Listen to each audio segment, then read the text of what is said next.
Welcome to Hawkeye's House of Horrors, and I'm Hawkeye, and I'm going to bring to you today the first sequel of The Howling, and that is Howling 2. Your sister is a werewolf. Interesting title. It works in the film, but I'm going to bring a review of that film here for you today. This movie came 4 years after the original. It was released on August the 28th, 1985, in France. We have yet another Christmas movie. I've been doing a lot of those lately. Christmas Day in 1985 in Detroit, in the United States. That's where it was initially brought out, I believe. Um, but here we go. It was directed by Philippe Mora. Around the same time, he also did direct The Beast Within. I saw that. I've seen it a couple times. I saw it maybe a couple months ago, maybe a few months ago. I don't like that one at all. I really wanted to, but no. And as well, he did Howling 3, which I'm gonna watch next. He did the following Howling movie in this series of films. Um, and the screenplay to this film was done by Robert Sarno, uh, who wrote one other film. I think it was in the 90s or late 80s. It was called Decoy with Peter Weller and Robert Patrick, as well as Bradner, who wrote the original Howling, the novel of that. And he also wrote Howling 2, and as in the credits, it says it's based on the novel by Brandner. I mean, difficulty saying his last name here, Howling 2. But I have read it. I was thinking, yes, I don't know if it really follows that novel, and then I found out when reading up about the film to do the review for this, it is fairly unrelated to that book um, whatsoever. So there you go. And this movie, it had a budget of $2 million in for the sequel. I think the original had 1.5 million back 1981. Now I couldn't find out exactly how much money this film made at the box office. But there you have it. Whatever. And this is the only sequel in the series of films that has anything to do with the original. So it is a sequel to the original film. Um, but I'm going to tell you right now, um, I found this film kind of boring, which is kind of maybe crazy to some people because how sexual this film is. But yeah, I found it kind of boring and actually fell asleep when I saw it. Now, through my lifetime, I may have seen this 4 or 5 times. I've literally never liked this film, even when I first watched it. Uh, I thought it was really weird when I first saw it. Um, yeah, it's still weird, but I've never really liked this film, and I'm gonna say it. This might be the first one I've seen so far that I've reviewed. This one's a stinker. I don't like it at all. It's a turkey. Um, Now there's going to be fans to this film out there, and I apologize if you are a fan of this film and m- maybe you like it more than the original, but I really don't like this film at all. But still going to do a review, and there are things that are still positive about this film, so it's not an absolute pile of burning garbage. There are things that are positive about this film. So I'm going to start with the story uh, and what I don't like about it. Um, so the story begins. We're at the funeral of Karen White. Remember her? She was in the original Howling, played by Dee Wallace. But now it's her brother Ben, played by Red Brown. He meets this occult investigator named Stefan Crosco, played by the legendary Christopher Lee. Now, that's one of the positive things about it. You have Christopher Lee in this, but this is probably one of his worst films. I'm not saying he did a terrible job in this film at all, uh, but it's a tragedy, really, that Christopher Lee is in this film and he can do nothing for me to bring this film up. It is that bad, in my opinion. Um, Anyways, he lets Ben know that his sister, that is Karen White, was a werewolf. Um, I guess seeing her turn into a werewolf on live television on the news was not enough for him. Um, his reaction to it is kind of shocking, um, which, what? Okay. Um, as well, there's no mention in the film whatsoever of Chris Halloran. You know, the guy that shot her, that worked at the news station. There's no mention of him at all. Absolutely leans more towards Ben's reaction, which is total disbelief.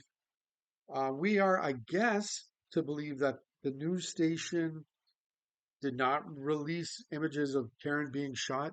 But yet, if you saw the original Howling, yeah, they did. People watched it uh, right when it happened. It was on TV. It was live. Uh, Everyone saw it if you were watching that station. Um, but if you follow this train of thought, because Crossco goes videotape to Ben, and he's never seen it. Can't almost believe it in its existence of his sister being shot while on the news, and it looks really nothing like the original Howling. The effects in it, or what she looks like. So they, I guess, yeah. Anyways, um, but if you're supposed to follow that train of thought, the news station called the police and notified them of the dead body of Karen White because she's no longer a werewolf. It's Karen White. Um, an autopsy was done, and looky here, we got some silver bullets inside her body, at least one anyway, but that's it. Um, what about all the people working on the news that night? If we're to believe this wasn't on television, um, they would just cover this up. Um, no.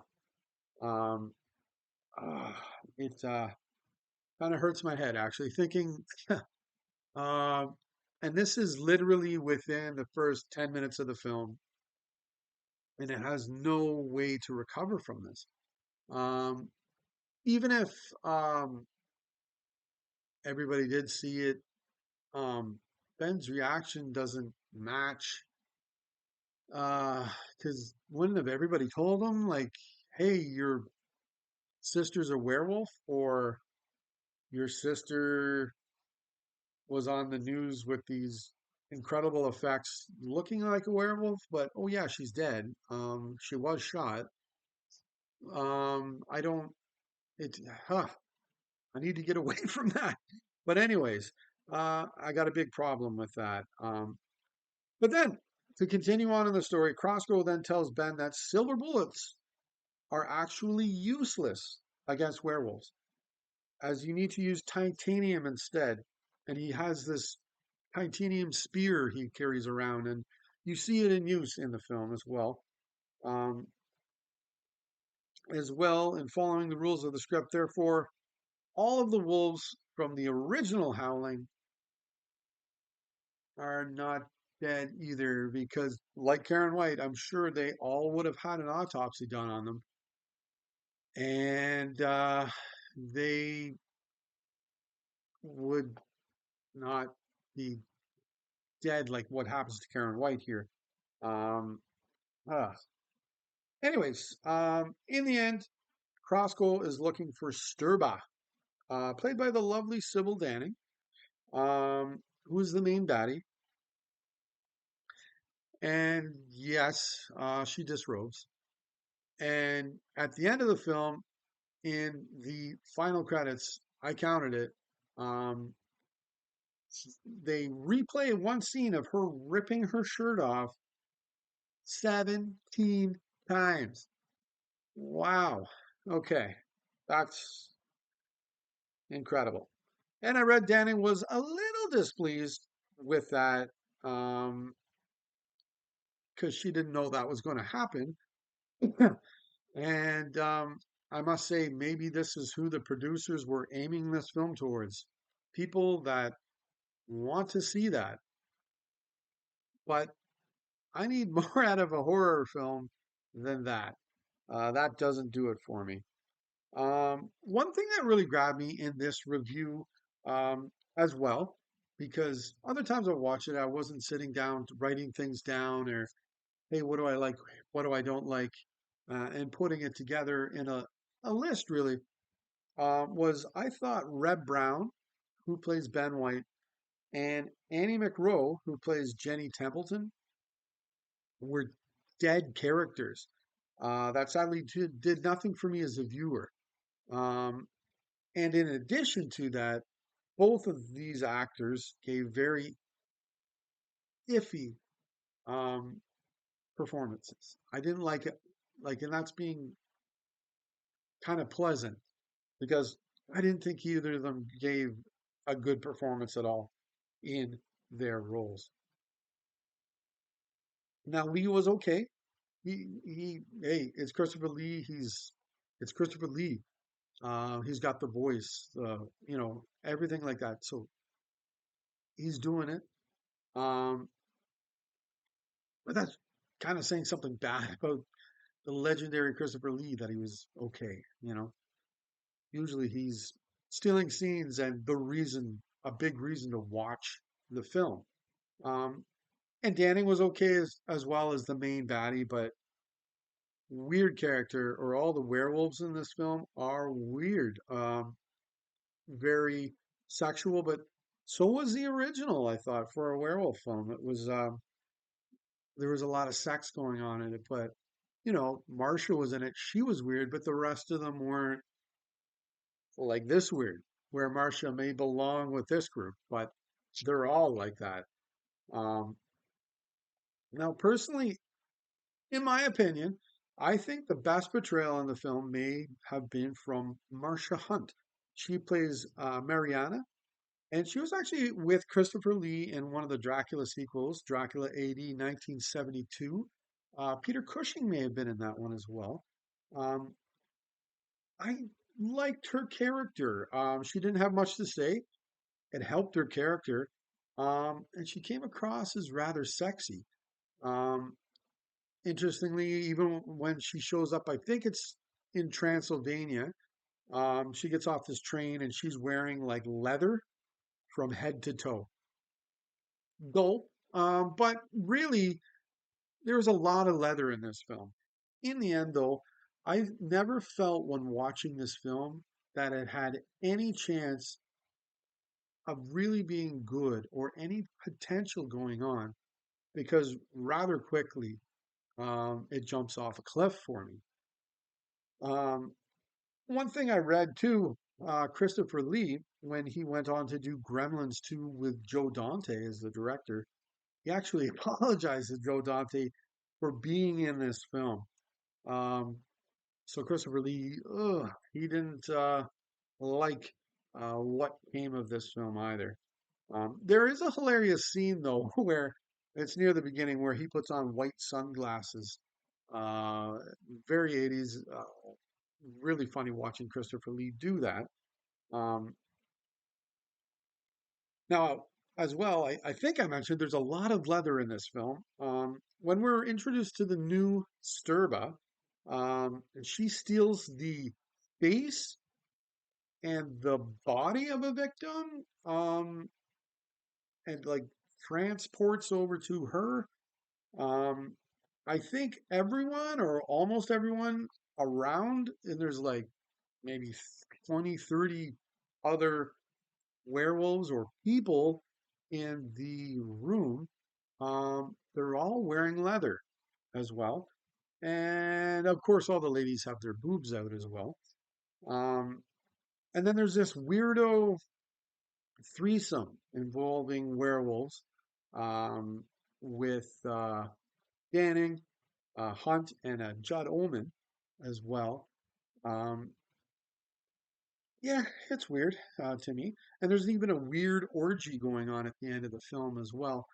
And then I came to find out that Robert Sarno, like Gary Brandner, the script he wrote, when Sarno came in, everything was kind of like thrown away, and he brought out his own script, his own story, which was actually a vampire story that he then changed everything to werewolves,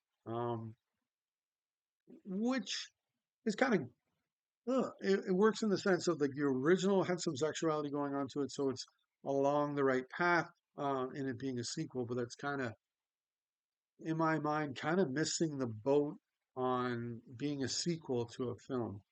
Um, you're not really, I don't know, following up with anything really big from the original, and that's what happens in this film. I find now the effects in this film I thought were okay. I'm not sure who led the effects or anything, or who the supervisor was in charge of the effects. Um, but they were okay. They were not horrible, um, but they certainly weren't of the quality of the original with Rob Bottin either. Um, and yeah, like uh, there was nothing really good in the effects that stuck in my mind as, hey, that was good. It was either a quick cut to something, um, or when there are effects and it isn't. At the end of the film, I'm trying to hurt something like a bat or something attacked the guy and then shoved its tail down his throat. The film was a lot gorier than I remember, which is good too. Um, but you could tell it was not the guy's head. Like you could tell it was all fake. So there was no effects that I could really grab onto and say, "Hey, that was really good," which is unfortunate as well. But they were okay. Now the film I found felt very 80s, which is cool because hey, it's great when you can get the feeling of a certain era, and certainly like films once they hit the middle of that decade, they should be able to really give you that feeling of that decade. Um, and this was 1985 when this came out, so it really does it, especially in the scene with the punks um, as they're killed off in an abandoned warehouse.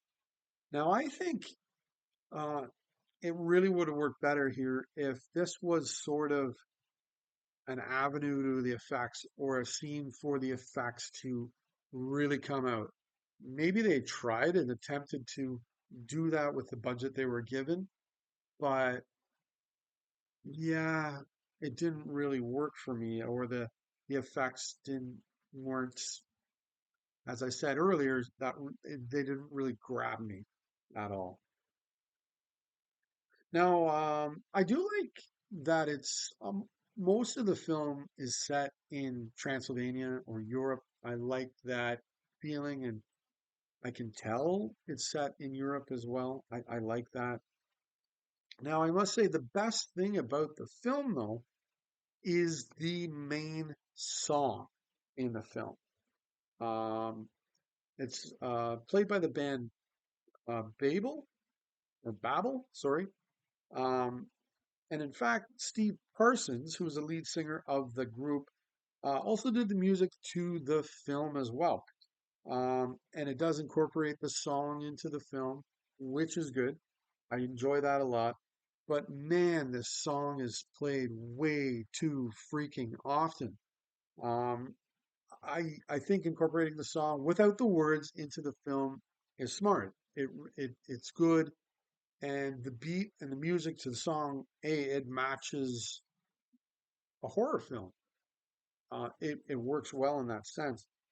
And then play the song at the end of the film in the end credits. Go for it. That would have worked much better. I think in the first 30 minutes of this movie, you've heard the song like 3 times already. And I swear it comes like 4 or 5 times more, including the end credits. Um, it was played way too often, but I like the song. I think it's a really good, catchy song. Um, but there you have it. Howling 2, Your Sister is a Werewolf. I didn't like it. I would not recommend this. But hey, there are going to be fans of this out there. And once again, I apologize if you really like this film. But anyways, I'm off. I'm going to tune in, look, and watch Howling 3 now. On to the next one. And that'll be my next review, and I'll come back and share that with you. But until then, stay scared.